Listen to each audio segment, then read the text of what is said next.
अस्सलामुअलैकुम, welcome to my channel Science Side. Last video में हमने फ़िज़िक्स 2009 यूएचएस के पेपर के क्वेश्चन नंबर 11 से 20 तक के सॉल्यूशंस अपलोड कर दिए हैं। इस वीडियो में हम क्वेश्चन नंबर 21 से लेकर 30 तक के सॉल्यूशंस विद एक्सप्लेनेशन बताने वाले हैं। तो मूविंग टू क्वेश्चन नंबर 21, आपके पास सवाल है, a battery whose EMF is 40 volt has an internal resistance of 5 ohm. If this battery is connected to 15 ohm resistor R, what will be the voltage drop across R. ये question आपके पास chapter number 15 से आया है। Physics second year chapter number 15 का सवाल है ये। और इसका डाटा अगर हम बनाएं तो आपके पास EMF की वैल्यू दी हुई है 40 वोल्ट।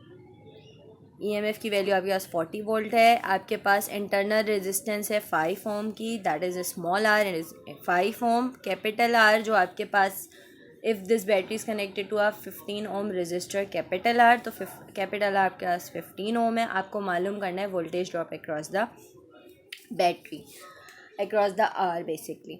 तो ये आपके पास बहुत सिंपल सा सवाल है और इस तरह के सवाल आपके पास प्रॉब्लम और एग्जाम्पल चैप्टर नंबर 15 में मौजूद हैं। हमें पता है वोल्टेज ड्रॉप का फॉर्मूला है EMF माइनस IR, लेकिन हमारे पास EMF मौजूद है, स्मॉल आर मौजूद है, लेकिन I दैट इज़ करंट हमारे पास नहीं दिया हुआ। तो पहले हमें करंट मालूम करना होगा। करंट मालूम करने के लिए हमने सिंपली क्या किया है कि यही फॉर्मूले को उतारा है। V की जगह हमने I और capital R that is V voltage है, वोल्टेज का फॉर्मूला है current into resistance. I and capital R आ गया, E आपके पास आ गया माइनस स्मॉल IR। सिर्फ फॉर्मूले को रीअरेंज करना है आपने। E को आपने यहीं रखा, IR को आपने लेफ़्ट साइड पे भेज दिया। जब आप IR लेफ़्ट साइड पे भेज देंगे तो ये प्लस का IR हो जाएगा। जब ये प्लस का IR हो जाएगा तो formula will be equal to E will be equal to I common लेंगे तो R प्लस R हो जाएगा। हमें चूँकि I मालूम करना है, हमने इससे फॉर्मूले को अरेंज किया है। I will be equal to EMF over R plus R। आपने E की जगह 40 पुट किया, capital R is 15, small r is 5 and simply you get the current that is 2 ampere. अब आपके पास करंट की वैल्यू आ गई। आपको मालूम करना है voltage drop.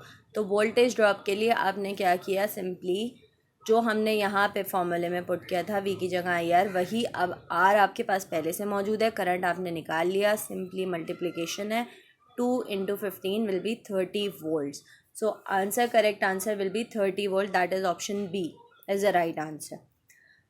Moving to next question, in which question number 22, this is a question from chapter number 12।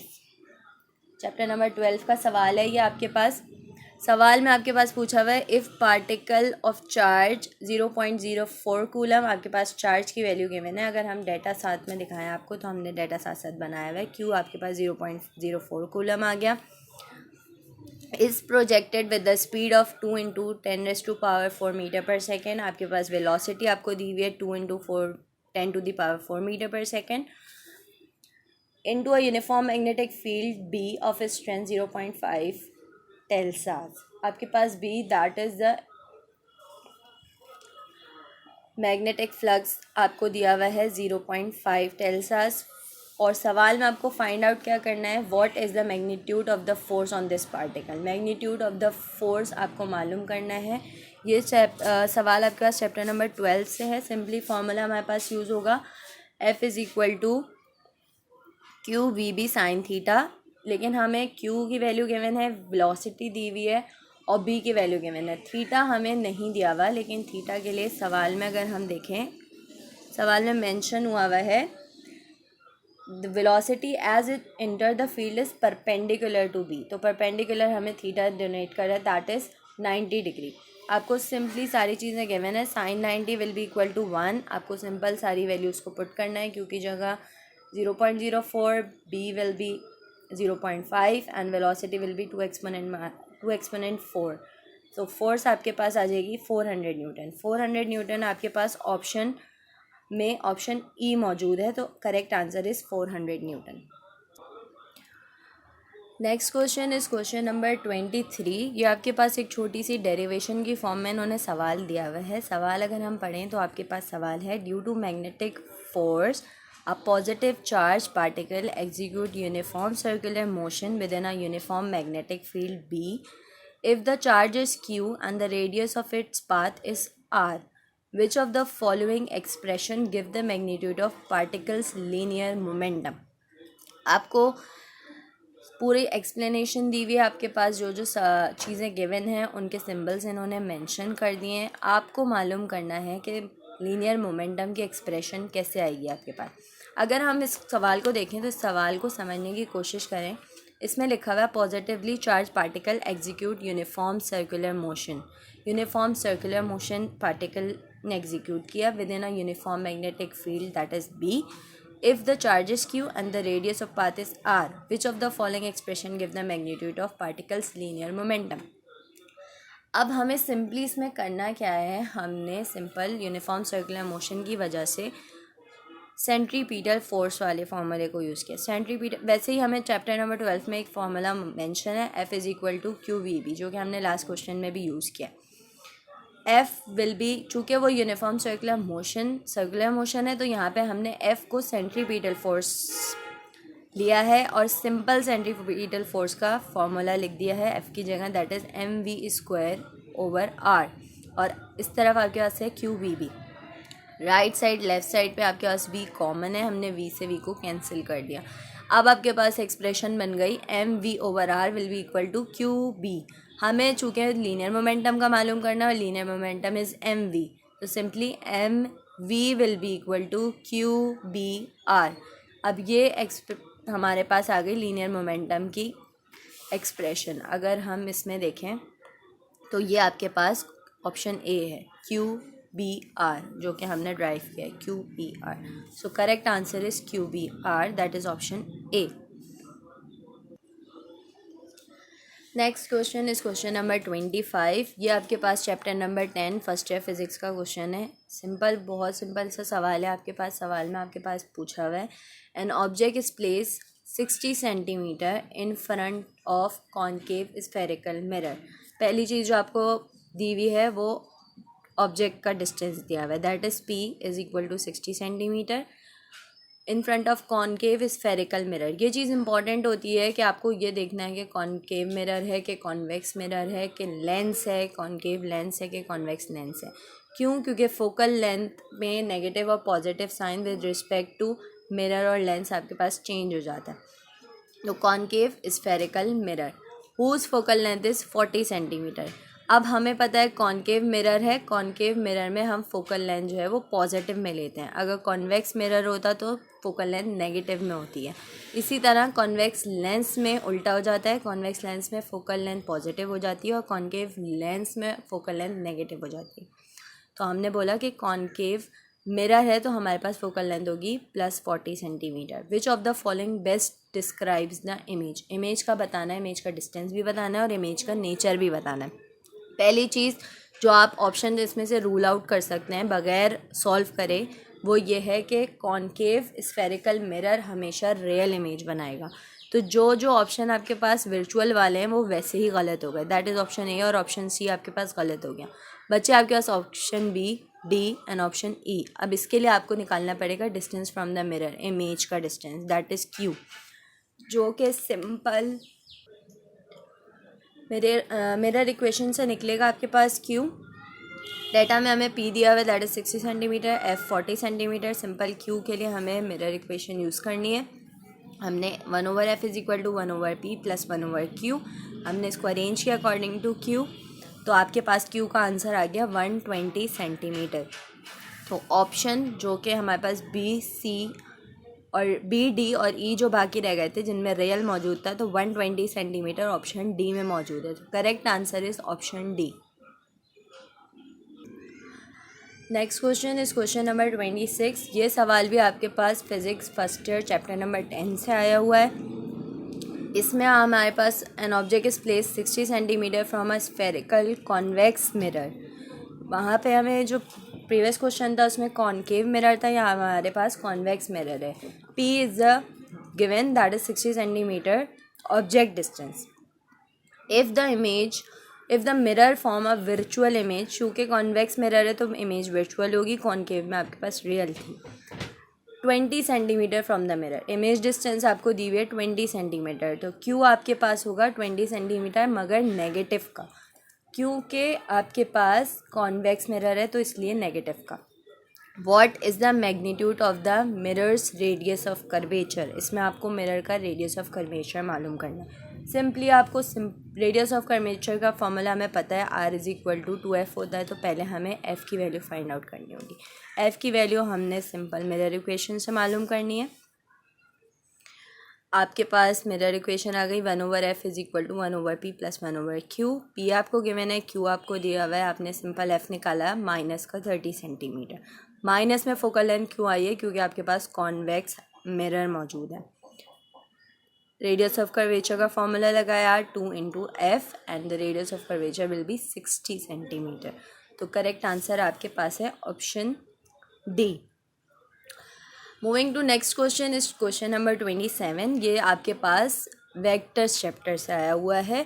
Find the unit vector parallel to the vector B. B vector दिया हुआ है, इसका यूनिट वेक्टर मालूम करना है। ये सवाल दिखने में आपको बड़ा लंबा लग रहा है और मुश्किल लग रहा है, लेकिन ये आप देख के भी सॉल्व हो सकता है। देख के आप आंसर बता सकते हैं। कैसे बता सकते हैं, हमें पता है कि जो यूनिट वेक्टर होता है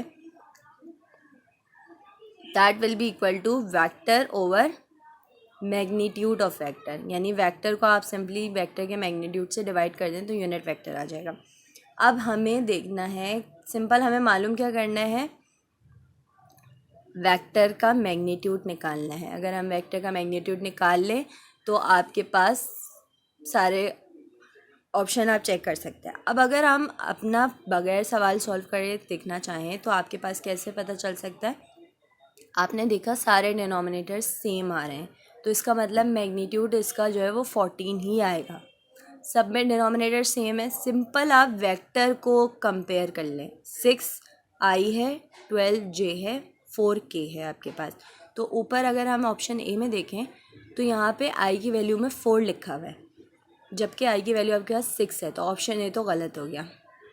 ऑप्शन सी में देखें 6 लिखा है, ठीक है, i 6 है, 12j है, यहाँ पे 17j लिखा हुआ है, तो ये ऑप्शन भी गलत हो गया। डी में देखें 6/14 सही है, 12j बिल्कुल ठीक है, लेकिन 9k लिखा हुआ है, जबकि आपके पास k क्या है, 4 है। तो ये सवाल आपको सॉल्व करने की भी ज़रूरत नहीं, सिंपल आपने देख के आंसर निकाल लिया।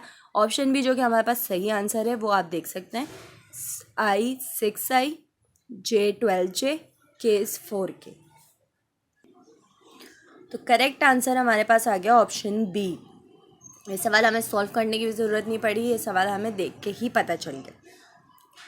तो नेक्स्ट सवाल पे चलते हैं। नेक्स्ट सवाल आपके पास है क्वेश्चन नंबर 29। क्वेश्चन नंबर 29 में आपसे पूछा हुआ है, ये आपके पास चैप्टर नंबर 4 से सवाल आया हुआ है, फर्स्ट ईयर फिजिक्स का। चैप्टर मैं इसलिए मेंशन कर रही हूँ ताकि साथ साथ आपको अंदाज़ा हो सके कि कौन से चैप्टर से ज़्यादातर पेपर में सवाल आते हैं। इसकी वीडियो भी चैनल पे जल्द अपलोड कर दी जाएगी कि कौन से चैप्टर फर्स्ट ईयर से और कौन से चैप्टर सेकेंड ईयर से पेपर में टारगेट किए जाते हैं, और पास पेपर करते हुए आपको अंदाज़ा हो जाएगा कि कौन से चैप्टर से न्यूमेरिकल ज़्यादा पूछे जाते हैं।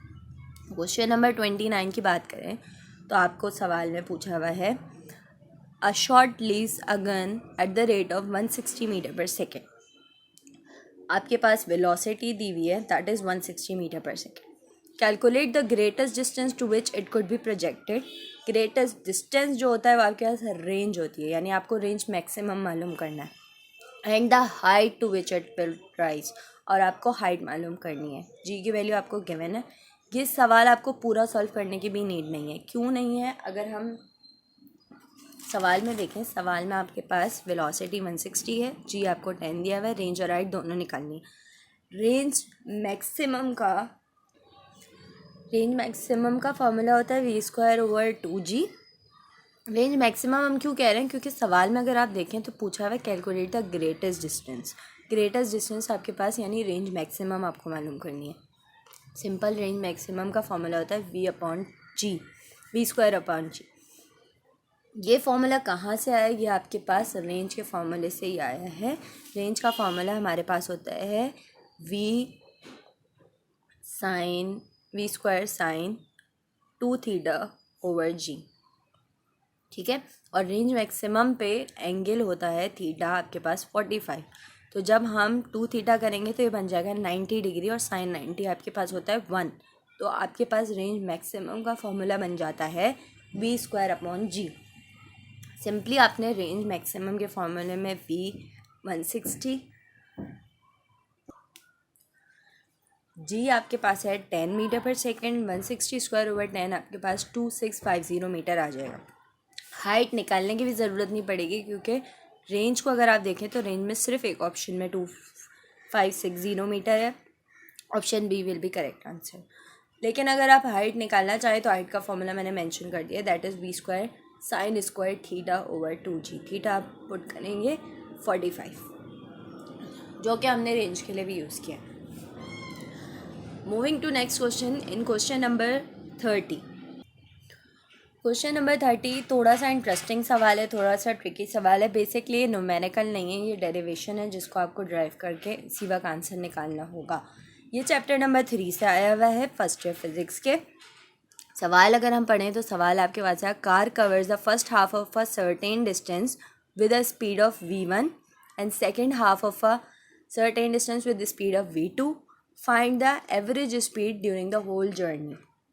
एक कार आपके पास first half of distance cover करी है v1 से, सेकेंड हाफ करी है v2 से।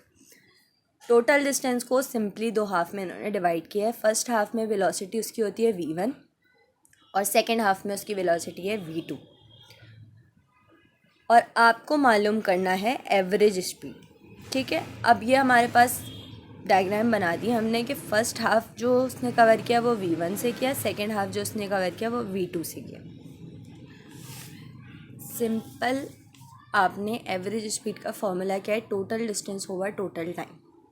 Total distance will be equal to s1 + s2, time will be equal to t1 + t2। यानी वो डिस्टेंस जो उसने फर्स्ट हाफ में कवर किया, वो टाइम जो उसको फर्स्ट हाफ में लगा, वो डिस्टेंस जो उसने सेकेंड हाफ में कवर किया और वो टाइम जो उसको सेकेंड हाफ में लगा। सिंपली, और आपको पता है s1 जो है वो s2 के बराबर है क्योंकि ये एक ही डिस्टेंस के 2 हाफ हैं। तो जब भी कोई चीज़ हाफ में डिवाइड होगी तो दोनों उसके जो पोर्शंस होंगे वो बराबर होंगे। तो आपने सिंपल s1 + s2 किया। s2 के सेम है हमारे पास, तो हमने सिंपली s1 और s2 को s सपोज करके 2s कर लिया। जब ये s हो जाएगा, ये s हो जाएगा, तो ये 2s आ जाएगा।